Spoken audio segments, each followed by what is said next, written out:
अगर आज दिन मेरा पुत्र होता हे कन्हैया तेरे जैसा ही होता। सुनने में आता है कि मेरा पुत्र टहलने गया था और समुद्र ने उसे ग्रहण कर लिया। इतना कहकर गुरु माता रोने लगी।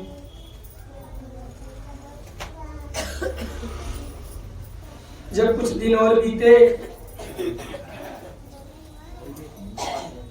तो भगवान श्री कृष्ण जब उनकी शिक्षा पूर्ण हो गई तो गुरु दक्षिणा देने की बारी आई। तीनों ने अपने गुरुदेव से पूछा कि गुरु महाराज आपको क्या दक्षिणा दे दूं? गुरु दक्षिणा मांगिए महाराज। तब संदीपनी मुनि महाराज जी ने कहा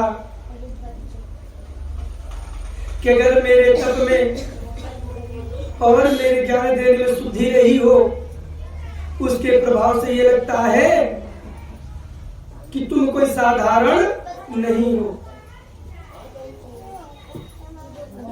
मेरा दिव्य ज्ञान कहता है कि तुम साक्षात परब्रह्म परमेश्वर हो। अगर यह सत्य है और गुरु दक्षिणा देना ही चाहते हो तो मेरे पुत्र को मुझे वापस कर दो, मुझे और कुछ दक्षिणा में नहीं चाहिए।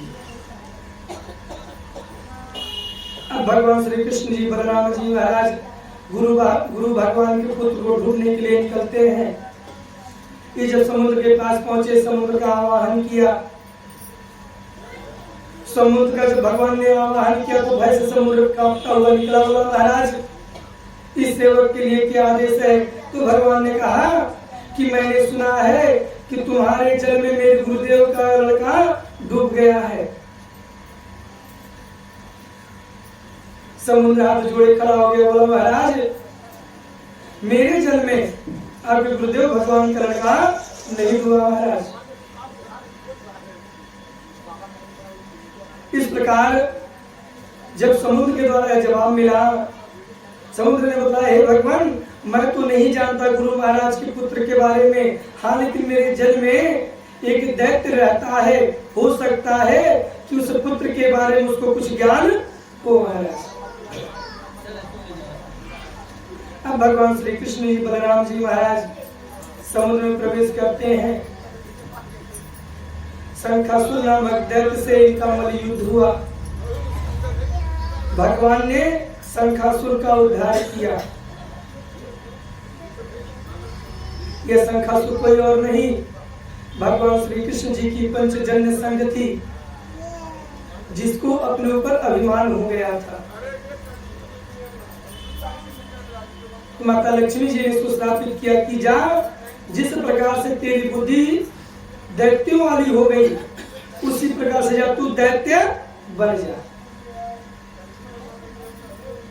तो भगवान ने अपने उस सेवक को उद्धार करने के लिए समुद्र में प्रवेश करते हैं और उस शंखासुर नामक दैत्य का उद्धार किया। फिर अपनी पंचजन्य संग लेकर यमराजपुरी को गए। अब अगर अपने भक्तों का उद्धार न करना होता तो जब गुरु महाराज ने कहा कि मेरा पुत्र नहीं मिल रहा तो भगवान सीधे यमराज के पास जाते, लेकिन उन्हें अपने भक्तों को दर्शन भी देना था। जैसे समुद्र ने भी भगवान से वचन लिया कि भगवान जब जब आप पृथ्वी पर आओगे तो मुझे आपके दर्शन की प्राप्ति होनी चाहिए। इस प्रकार समुद्र को भी दर्शन दिया और अपने सेवक का भगवान ने उद्धार भी किया। महाराज कहते हैं कि जब यमराजपुरी में पहुंचते हैं तो यमराज के दो द्वारपाल हैं, धर्मध्वज, कोई पहचान नहीं पाए। दोनों द्वारपालों ने कहा अरे महाराज, अरे महात्माओं, इस यमपुरी में कोई शरीर नहीं आ सकता, यहाँ पर सिर्फ आत्मा आती है। तो भगवान श्री कृष्ण जी ने कहा करे मैं तो वही हूँ जिनके शरीर से सारी आत्माओं की उत्पत्ति हुई है।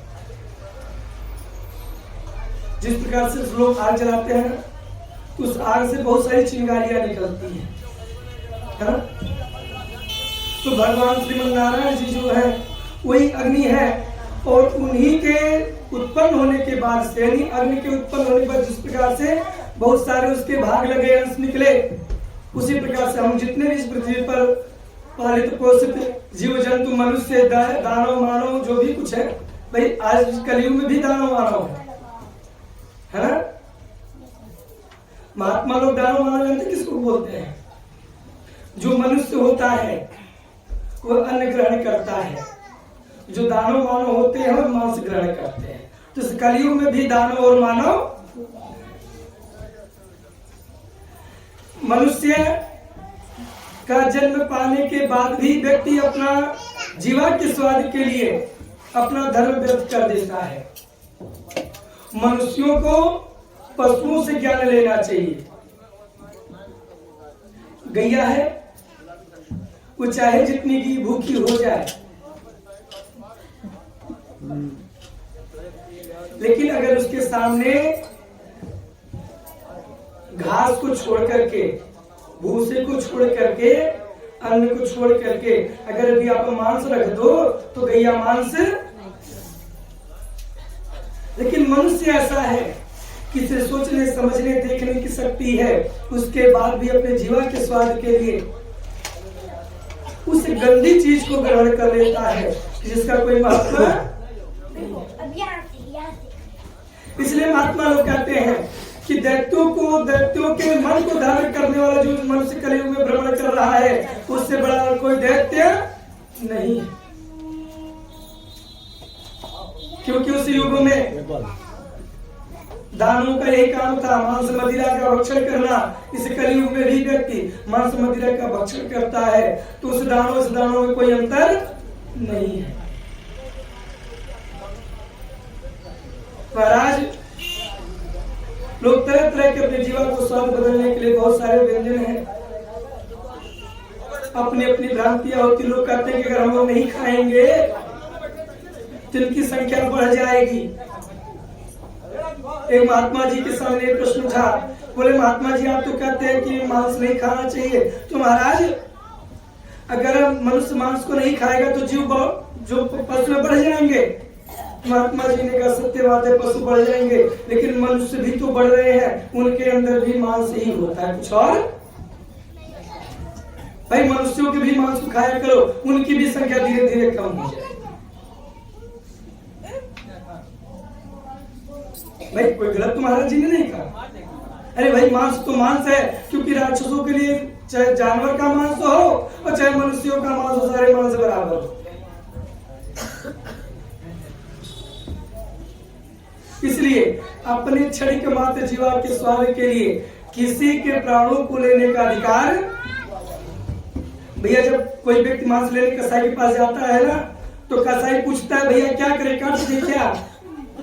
लोग कहते हैं हाँ काट दो। ये भूल जाते हैं कि अगर किसी के कहने पर कोई व्यक्ति अपराध करता है तो अपराध करने वाले से बढ़कर अपराध कराने वाला दोषी होता है। और कहा गया है कि जो व्यक्ति कहकर मांस कटवाता है, वह व्यक्ति का जब दूसरा जन्म होता है तो कसाई के घर बकरे का जन्म पाता है।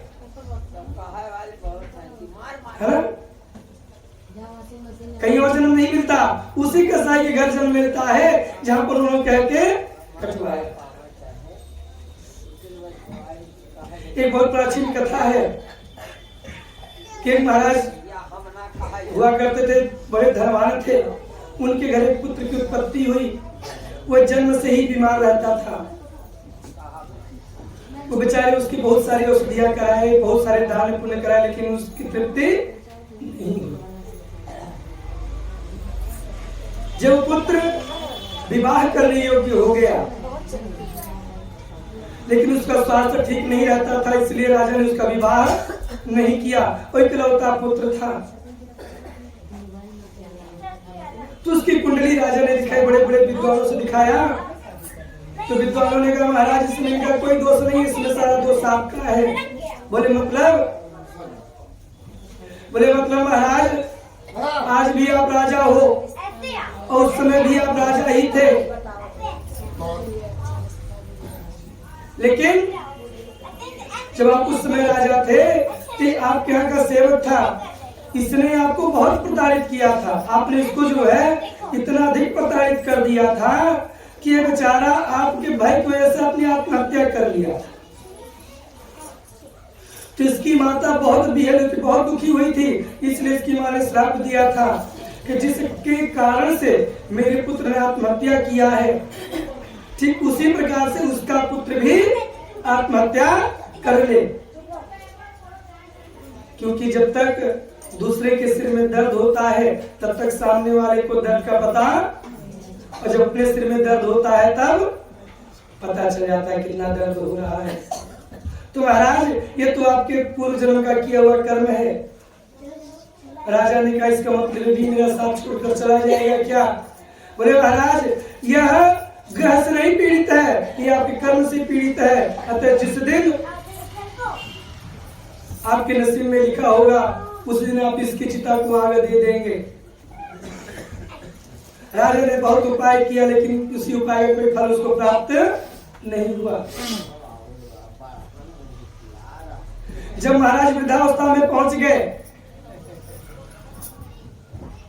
अचानक एक दिन हुआ कि उनका पुत्र अपनी आत्महत्या कर लिया। जिस प्रकार से पूर्व जन्म में इसने किया था उसी प्रकार से इस जन्म में इसने भी आत्महत्या कर लिया। अब राजा की समझ में कुछ नहीं आ रहा कि अब मैं अपने पुत्र को कंधा कैसे दूं, क्योंकि वृद्धावस्था में अकेले तो पैदल भी नहीं चला जाता।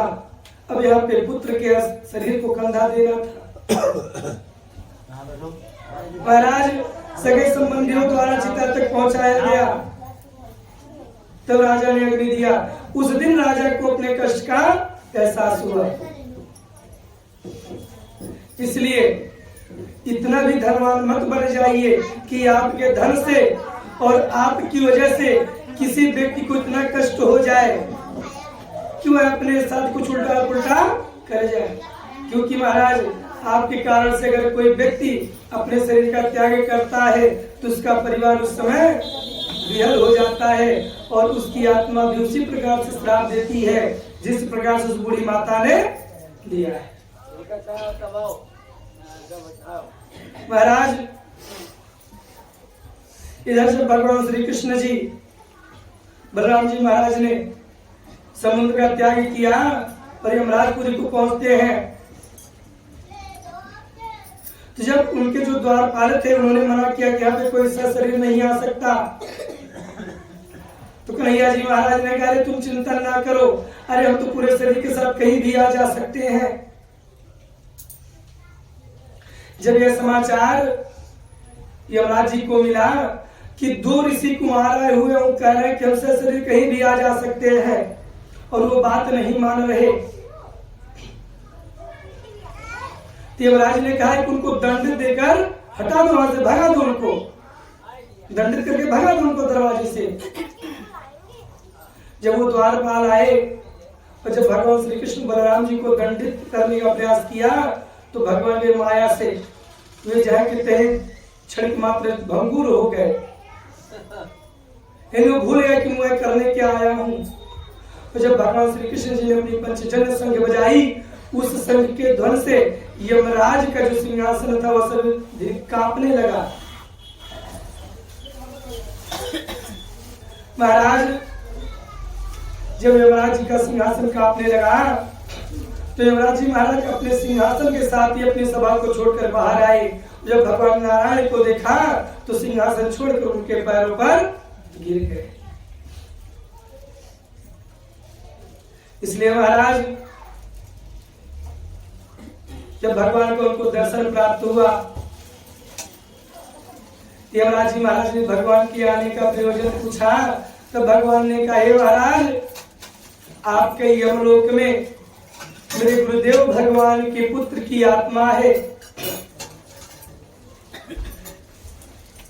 अतः आप मेरे गुरुदेव भगवान के पुत्र की आत्मा को मुझे दे दे, क्योंकि मेरे गुरुदेव भगवान ने गुरु दक्षिणा के स्वरूप में उसे पुत्र को मांगा है।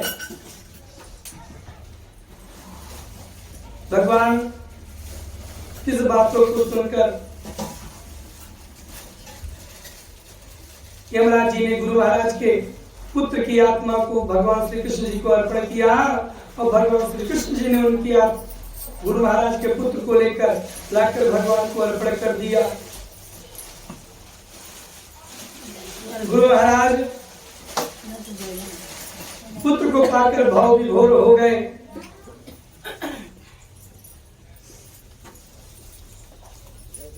अब इधर भगवान श्री कृष्ण जी और बलराम जी मथुरा की तरफ प्रस्थान करते हैं।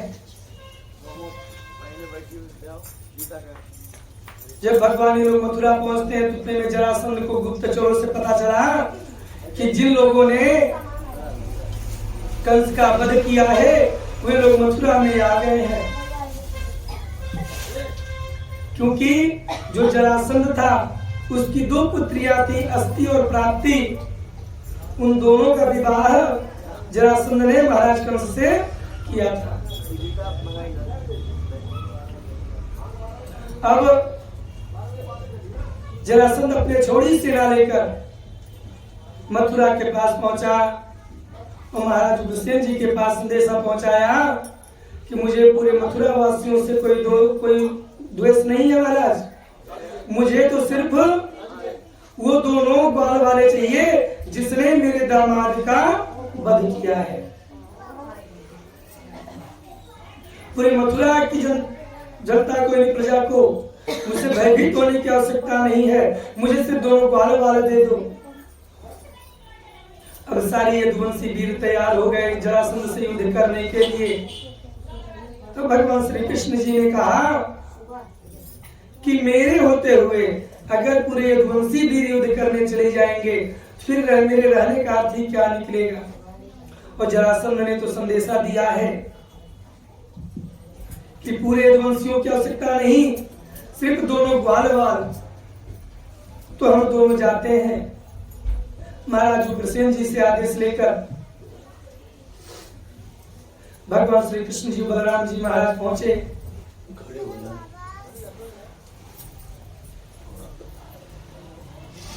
जरासंध इनको देखकर भयावह क्रोधित हो गया और भगवान श्री कृष्ण जी और बलराम जी का घोर युद्ध हुआ। अंत में जरासंध पराजित हुआ। फिर अपने मगध क्षेत्र में भाग गया, अपने प्राणों को बचाकर भागा महाराज। इस प्रकार से एक एक करके इसने 15 बार मथुरा पर आक्रमण किया था। जब 16वीं बार आक्रमण किया तो उसके साथ में काल्यवन नामक राक्षस भी आया था जो मलेच्छों की सेना लेकर चलता था। महाराज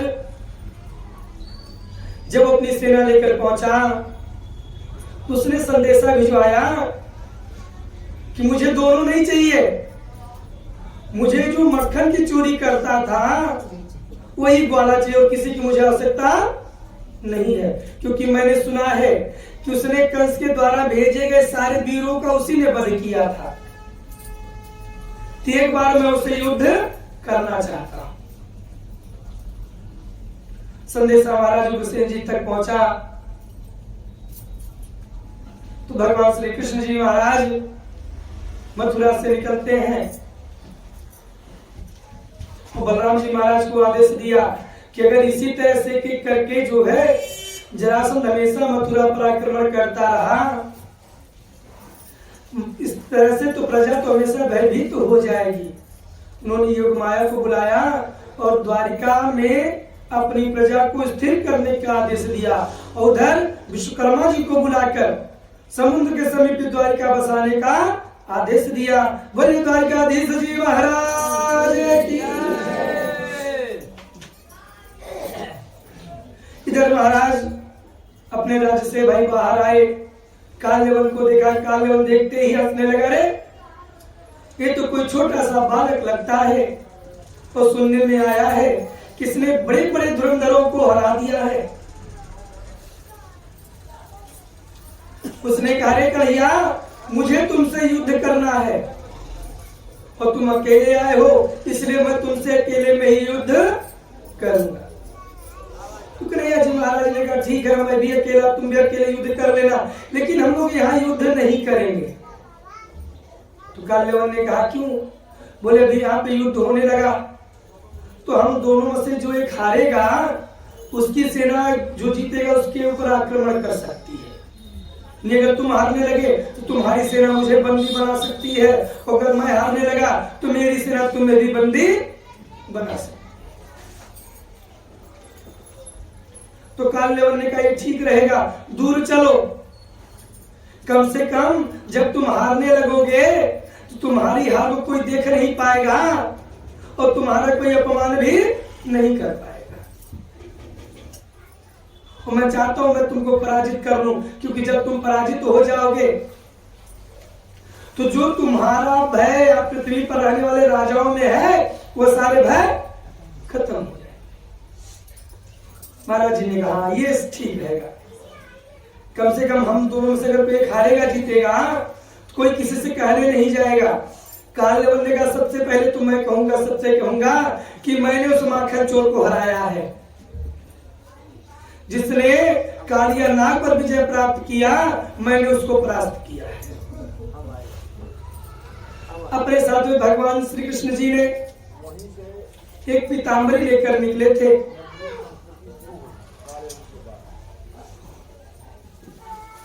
भगवान पीतांबरी को कंधे पर रखते हैं, धीरे धीरे आगे बढ़ते रहते हैं और बार बार काल्यवन को जो भी पीतांबरी दिखाते रहते हैं।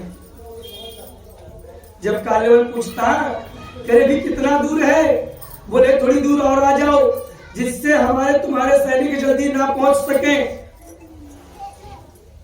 जो युद्ध है सिर्फ मेरे और तुम्हारे ही बीच रह जाए। महाराज इस तरह से कहते कहते भगवान श्री कृष्ण जी ने काल्यवन को मथुरा से बहुत दूर लेकर चले गए। भगवान उस गुफा में लेकर गए जिस गुफा में मुचकुंद जी महाराज विश्राम कर रहे थे। अभी मुचकुंद जी महाराज कौन थे? कौन तुम जानते हैं? मुचकुंद जी महाराज कौन थे? सीता। आप लोगों ने अयोध्या कितनी बार आप लोग अयोध्या गए? बहुत बार गए। अयोध्या गए आप लोगों ने क्या क्या किया? मथुरा कितनी बार गए? अच्छा, अयोध्या इतनी बार गए, क्या किया आप लोगों ने वहां पर किया? वहां पहुंचते हनुमान जी को प्रसाद चढ़ाया? राम जन्मभूमि गए कि नहीं गए? हैं? तो वहां पर एक शिला लगी हुई है भगवान श्री रामचंद्र जी के वंशजों की, है ना? उस पर भी थोड़ा अध्ययन किया करिए, बहुत आनंद आएगा। आप लोग जितना सीरियल पे अध्ययन करते हैं, देखिए पुरुष जो है ये तो फ्री में बदनाम है। आप लोग सीरियल देखती है ना, जितना भी सीरियल है सारे सीरियलों में जो है स्त्रियां ही विलन का किरदार निभाती हैं, है ना? सिर्फ घर को तोड़ने के बारे में बतलाते, कहीं घर को जोड़ने के बारे में कोई सीरियल नहीं दिखाता। तो घर को जोड़ने वाला सीरियल थोड़ा देख लिया करें, है ना? थोड़ा रामायण पे अध्ययन कर लिया करिए।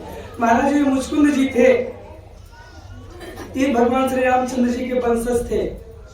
जिस प्रकार से राजा दशरथ जी देवताओं की तरफ से युद्ध करते थे, उसी प्रकार से महाराज मुचकुंद भी देवताओं की तरफ से दैत्यों से युद्ध करते थे। काफी दिन बीत गया युद्ध करते करते। जब दैत्य लोग पराजित होकर भाग गए, तब भगवान इंद्र से महाराज जी ने कहा कि मैं अब युद्ध करते करते बहुत थक गया हूं महाराज, अब मुझे निंद्रा आ रही है।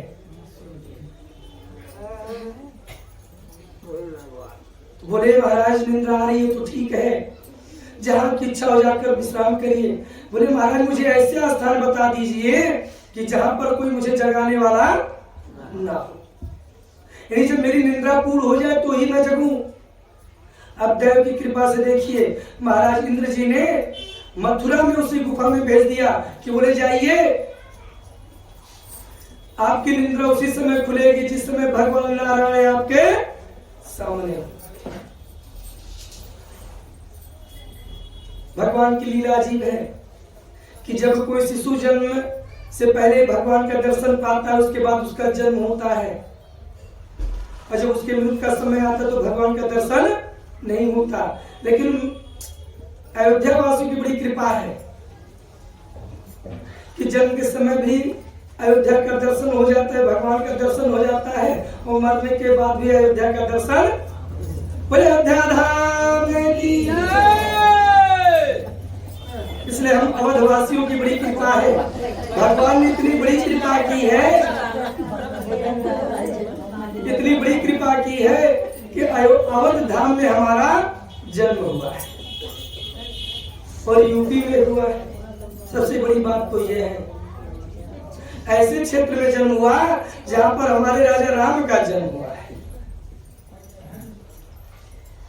कोई पूर्ण जन्म का पूर्ण उदय हुआ होगा तब जाकर आज हम लोगों का जन्म, और तो और इस वशिष्ठ नगरी में हुआ है जहां पर भगवान श्री रामचंद्र जी ने शिक्षा दीक्षा ग्रहण की थी। महाराज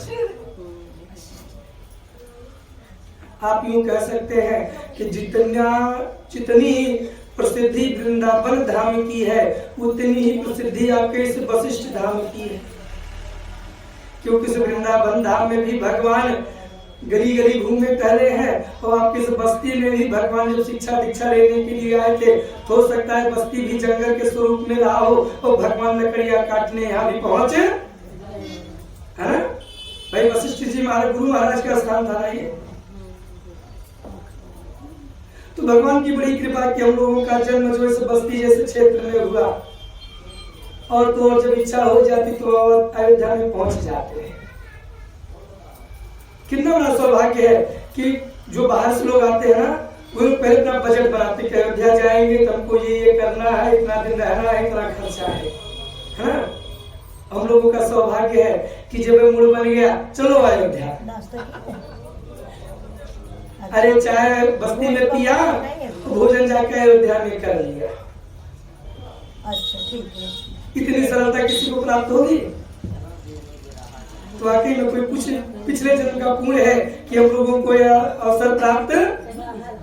इसलिए इस अवसर को व्यर्थ में नहीं जाने देना चाहिए। इस अवसर को जो अपने सदगत के अवसर के रूप में परिवर्तन कर ले, वही सबसे बड़ा महात्मा बन जाता है। महाराज जब काल्यवन को लेकर भगवान श्री कृष्ण उस गुफा में प्रवेश करते हैं, तो जो भगवान पीताम्बरी लेकर आए थे, उसी पीताम्बरी को ले जाकर मुचकुंद जी महाराज के ऊपर भगवान ने डाल दिया। काल्यवन दौड़ता हुआ पहुंचा, बोला रे ग्वाले, तू इतनी दौड़ मुझे दौड़ाया और तू अपने पर विश्राम कर रहा है। क्योंकि जो पीताम्बरी थी, काल्यवन बार बार उसी पीताम्बरी को देखता था तो समझा कि करैया ही होंगे। महाराज पहुंचते ही उसने अपने पैरों से प्रहार किया, उठ ग्वाले उठ, मुझसे युद्ध कर। तो युद्ध के डर से जो इस गुफा में आकर छुप गया है, तू मुझसे युद्ध कर। लेकिन जब पीताम्बरी हटती है और मुचकुंद जी महाराज राम राम कहते हुए उठते हैं भैया, और जब मुचकुंद जी महाराज की दृष्टि खुलती है तो उसमें से जो तेज निकलता है, उस तेज के प्रभाव से काल्यवन जलकर काल्यवन की भी सदगति हो गई। जब काल्यवन जलकर भस्म हो गया तो भगवान श्री कृष्ण जी महाराज मुचकुंद जी के सामने आए और भगवान श्री हरि को देखकर मुचकुंद जी महाराज का जीवन धन्य हो गया। बोले महाराज, आज तो मेरे कुल का उद्धार हो गया। मैंने सुना था कि भगवान के स्वरूप राम के नाम से मेरे कुल में किसी ने जन्म लिया था, लेकिन आज मुझे आपका दर्शन हो गया, मेरा तो जीवन ही धन्य हो गया। अभी तो मैंने अपने आप को अभागा ही समझा, क्योंकि मैंने तो देवताओं की तरफ से बहुत दिनों तक युद्ध किया, लेकिन मुझे आपका दर्शन प्राप्त नहीं हुआ। लेकिन आज मैं सौभाग्यशाली हो गया, क्योंकि मुझे आज आपका दर्शन प्राप्त हो गया। अब महाराज अपने मथुरा को आते हैं। तो जब ये हुआ कि काल्यवन का वध हो गया तो काल्यवन की मरीचों की सेना सब छोड़ छाड़ के भाग गई अस्त्र शस्त्र अपने। महात्मा लोग कहते हैं कि 17 बार जो है, यानी 16 बार जरासंध ने मथुरा पर चढ़ाई की और 17वीं बार जब चढ़ाई उसने किया तो भगवान श्री कृष्ण ने अपने मथुरा वासियों के साथ में जाकर द्वारिका में स्थापित हो। भगवान द्वारिकाधीश में विराजमान हुए। जरासंध अंत में हार मान गया। अब यह अपने नगर को लौट गया, मगध नरेश मगध में पहुंच गया और हमेशा इसके मन में यह दुख बना रहता कि जिसने मेरी दोनों बेटियों को विधवा बनाया मैं उसके प्राणों का आहार नहीं बन पाया, यानी मैंने उसके प्राणों का हरण नहीं किया महाराज, मेरा तो जीवन ही व्यर्थ हो गया। बार बार मन में यही सोच रहा था। इधर महाराज रेवत जी अपनी पुत्री का विवाह ढूंढ रहे थे। एक दिन नारद जी महाराज से मुलाकात हो गई, क्योंकि नारद जी महाराज सबके कष्टों को दूर करने वाले हैं, संदेश वाहक हैं। नारद जी महाराज मिल गए। रेवत जी महाराज से पूछने लगे, महाराज क्या बात है, आप बड़े दुखी नजर आ रहे। बोले क्या करूं, एक ही पुत्री है और उसके लिए मैं सुयोग वर ढूंढ रहा हूं, लेकिन कोई सुयोग वर मुझे नहीं मिल रहा। तो महाराज जी ने कहा चिंता क्यों करते हैं, अरे द्वारिकाधीश जी के बड़े भाई बलराम जी महाराज हैं, योद्धाओं में श्रेष्ठ हैं और साक्षात शेष नाग अवतारी भगवान श्री कृष्ण के सेवक भी हैं। अरे महाराज उनसे अच्छा दूल्हा हो ही नहीं सकता। अब रेवत जी महाराज आए, बलराम जी महाराज को देखा और उन्होंने अपनी पुत्री के लिए बलराम जी महाराज का वर्ण किया, जिसे आज जो वर्षिकाई बोली जाती है ना। उस समय तो सिर्फ वर का वर्ण होता था और विवाह संपन्न हो जाता था। आज तो भाई जमाना हाईटेक हो गया। से पहले के बुजुर्ग कहते थे ना, अरे धीरे धीरे ये सब रीत खत्म हो जाएगी, कुछ नहीं होगा, सारी रीत वही रहेगी, बस थोड़ा सा उसमें परिवर्तन हो जाएगा। पहले बारात 3 दिन रुकती थी, बाद में 2 दिन रुकने लगी। अब बारात की स्थिति यह है कि बाराती आए खाए चले गए, लास्ट में सिर्फ दूल्हा बच्चा और उनके पिताजी बचे, है ना। पहले पता चलता था कौन किसका मामा है, कौन किसका भाई है, कौन किसका चाचा है। अब तो लड़की वाला भी सोचता है जल्दी जाने दो, सुबह परेशान करने लगे। नहीं, नाश्ता के लिए नहीं परेशान होते हैं। नहीं, जिसे देखिए बारातियों की बड़ी अजीब लीला है। अपने घर तो रहते हैं 8 बजे चाय पीते हैं, लेकिन जब दूसरे के घर बाराती बन के जाते हैं तो जैसे 4 बजा, भाई तुम्हारे ससुराल में अभी तक चाय नहीं मिला, अभी तक चाय नहीं मिला। अरे 7 बज गया, अभी तक नाश्ता नहीं मिला। चाहे अपने घर में भैया 10 बजे नाश्ता मिलता हो, लेकिन वहां पहुंचने के बाद 9-7 बज गए, अभी तक नाश्ता नहीं आया। कहाँ भी आते हो भैया, एकदम आज लोक रीति है। अच्छा, वही बात अपने घर आ जाती है तो वही समझ में आती है कि नाश्ता कितने बजे देना चाहिए और चाय कितने बजे, है ना। एक जगह हम लोग बारात गए थे बिहार क्षेत्र में, तो वहां पे बड़ी अजीब स्थिति थी। वहां पे 9 बजे तक हम लोग को मंडप में बिठा दिया गया। आधे घंटे में वहां जयमाल खत्म हो गया था। बहुत अच्छा लगा था कि आधे घंटे में जयमाल खत्म हो गया। 9 बजे हम लोग मंडप में बैठ गए। ये हुआ 9 बजे बैठ गए हैं, अभी 11-12 बजे तक विवाह संपन्न हो जाएगा। लेकिन जब विवाह प्रारंभ हुआ तो सुबह 4 बज गया। अब दूल्हा बार बार कह रहे पंडित जी थोड़ा जल्दी कराओ। हम कहे भैया मैं क्या करूं, हम तो भाई तुम्हारी तरफ से है, लड़की वाले पंडित जी से कहो थोड़ा कुछ घूस दिखा दो, दिन बगल में बैठे हो। पंडित जी कह रहे हैं भैया क्या करें, हमारा इतना समय लगता है। बोले भैया अभी कितने लोग को पूछने वाले बाकी हैं, बुलाऊं क्या? उनके भैया पंडित जी अब रहने दीजिए। आधे लोगों का यह भाव था कि अयोध्या क्षेत्र से बारात आई है। आज दिन भी लोग अयोध्या वासियों को अगर आचरण के साथ रहे वहां पर, तो जिस प्रकार से लोग भगवान राम को पूजते हैं उसी प्रकार से अयोध्या वासियों की वहां पे लोग पूजा करते हैं, उतना ही सम्मान देते हैं। और मान सम्मान पाना तो ये तो अपने आचरण के ऊपर भी निर्भर करता है। पर आज 4 बजे तक रिवाज चला था, इधर जो लड़की कोहबर गई तो वहां का नियम है कि कोहबर में सिर्फ कन्या और वर और जिनका पद है उनके अलावा कोई नहीं जाता। भाई लड़के वाले भी जाने लगे तो लड़की का पिता हाथ जोड़ के खड़ा हो गया, भैया क्षमा चाहेंगे, हम लोगों के यहाँ का नियम है कि कन्या और वर के अलावा और अंदर जिसका रस्म की जिसका पद होता है उसके अलावा कोई नहीं रहता है। बोले कैमरा वाला, बोले कैमरा वाला भी नहीं रहे। अब सारे लोग कह रहे यार कहाँ विवाह हो गया, यहाँ तो कैमरे वाले को भी नहीं जाने दे रहे। दूल्हा बुलाया, रे भैया तुम आ जाओ। लड़की के पिता ने कहा ए भैया दूल्हा आप बने हैं, पड़ोसी थोड़ी बने जो बुला रहे हैं। यानी उस लड़के के जो पिताजी थे बहुत बढ़िया आदमी थे, सब मिला जुला के। जब तक दूल्हा बाहर निकलता उतने में सारा सामान गाड़ी पे लग गया।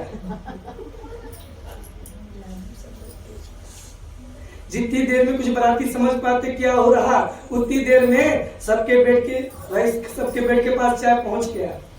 कुछ लोग तो सोए थे, बोल बेटा जगा भैया चाय पी लीजिए, सुबह हो गई। कुछ लोग से अभी रतून नहीं किया, बोले भैया आपकी गलती है, चाय आएगी बारात विदा होने वाली है। तो कितने लोग चाय पिए, कितने लोग चाय नहीं पाए। बोले भैया कहाँ शादी कर लिया। तो जहां समय से मिल जाए वहां भी दोष लगाते हैं, और जहां समय से ना मिले वहां भी दोष।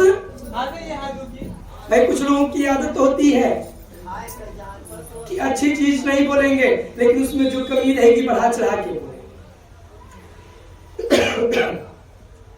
महाराज भगवान का भाई बलराम जी का वरण हुआ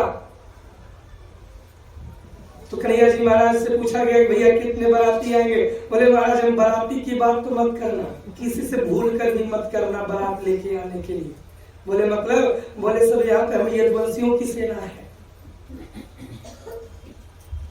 और यदुवंशियों की सेना सबके बस की बात नहीं कि कोई संभाल ले जाए। क्योंकि जब रामावतार में मेरा विवाह हुआ था तो राजा जनक जी ने ये गलती की थी, बारात बुला ली थी, अंत में उनको हाथ जोड़ना पड़ गया था महाराज अपनी बारात की सेना को संभालो। अरे जब बाराती लोग पहुंचे रामचंद्र जी के दरबार में भैया विवाह में, तो जहां देखो जो सबसे अच्छी चीज उसे सब सारे बंदर टूट पड़ते थे, सारे बाराती। और कितने तो खाते थे, कितने इधर उधर नहीं, अच्छा बड़ा। देखिए बारात है, जब बारात लेके पहुंचते हैं ना तो कोई भी हो सबकी पसंद की सामग्री नहीं बनवा सकता, कोई पिता हो। भाई आप अपने घर में ही भोजन बनाते हैं ना, तो जितने परिवार हैं सबकी पसंद का भोजन आप नहीं बना सकती। किसी को उसमें थोड़ा सा तीखा अच्छा चाहिए था तो उसने तीखा कम कर लिया, और नहीं सही बना, तीखा नहीं है। महाराज प्रसाद बनवा दिए ना, तो बाबू ने तो प्रसाद करवा दीजिए यहीं पे, ठीक है। भगवान कन्हैया जी महाराज ने कहा कि बारात की चिंता मत करिए भगवान, क्योंकि मेरे बाराती ऐसे हैं कि जो सही नहीं रहेगा वहीं पर बोल देंगे। त्रैवत जी महाराज ने कहा तो महाराज क्या होगा? बोले आप कन्या लेकर चले आओ, यहीं पे कन्यादान करके चले जाओ। रेवत जी महाराज अपनी कन्या को लेकर आए द्वारिका में।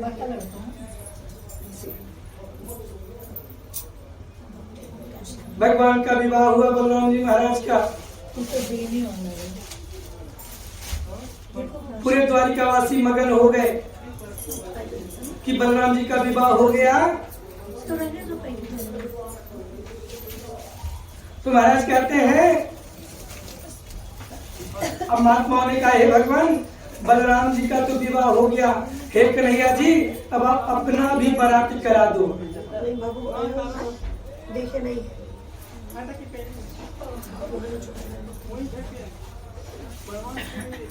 अब सभी वहां की जो द्वारिका की प्रजा थी, सभी ने भगवान से आग्रह किया, महाराज आप अपनी बारात करा दो। अब क्या करना, धीरे धीरे समय बीत रहा था। सारी द्वारिका की प्रजा जो थी व्याकुल हो रही थी कि बलराम जी का विवाह हो गया, कन्हैया जी का विवाह नहीं हो रहा। तो कंदन कन्हैया जी का विवाह होता तो बारात में आनंद आ जाता। अब सब लोग आनंद को प्राप्त करने के लिए भगवान श्री कृष्ण जी के विवाह का इंतजार करने लगे। इधर विदर्भराज जी के यहाँ एक कन्या हुई जिसका नाम रुक्मिणी रखा गया था। जब रुक्मिणी मैया अपनी सभा में बार बार भगवान श्री कृष्ण जी के वीरता का समाचार सुनती तो मन ही मन विचार करने लगी कि अगर ये इतना वीर पुरुष है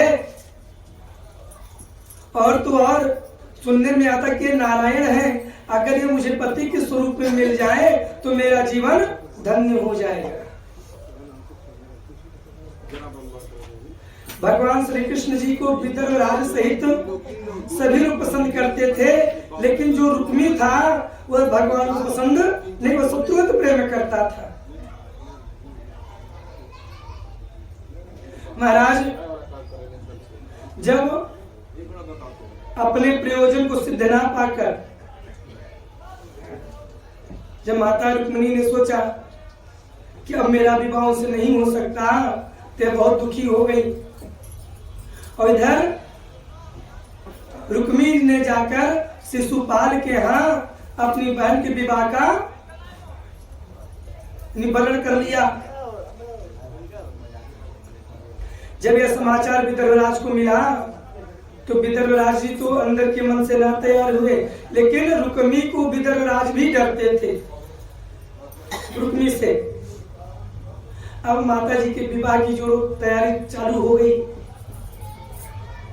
जब माता जी ने देखा कि उनका कोई सहयोग करने वाला नहीं है, तब उस समय उन्होंने पंडित जी को बुलाया और अपना संदेशा द्वारिकाधीश जी के पास पहुंचा दिया। जब ब्राह्मण के आने का समाचार द्वारिकाधीश जी को मिला तो द्वारिकाधीश जी ने ब्राह्मण देवता का यथोचित आदर सम्मान किया और उन्हें विश्राम कक्ष में पहुंचवा दिया। जब सभा समाप्त हुई तो भगवान श्री कृष्ण जी जब विश्राम जो अतिथि गृह था वहां पे पहुंचे और उन्होंने ब्राह्मण से आने का प्रयोजन पूछा, तो ब्राह्मण जी ने जो माता जी ने संदेशवाहक जो पत्र दिया तो दे दिया कन्हैया जी को। वह संदेश पाते ही भगवान श्री कृष्ण जी प्रातः स्मरणीय अपने रथ के साथ में ब्राह्मण को साथ लिया और अपने रथ ने ऐसे घोड़ों को लगवाया कि जो पवन के वेग से चलते हैं। यानी जितनी तेज पवन देव चलते हैं, पवन देव का मतलब जितनी तेज हवा चलती है उस हवा की तरह चलने वाले घोड़ों को अपने रथ में लगवा दिया।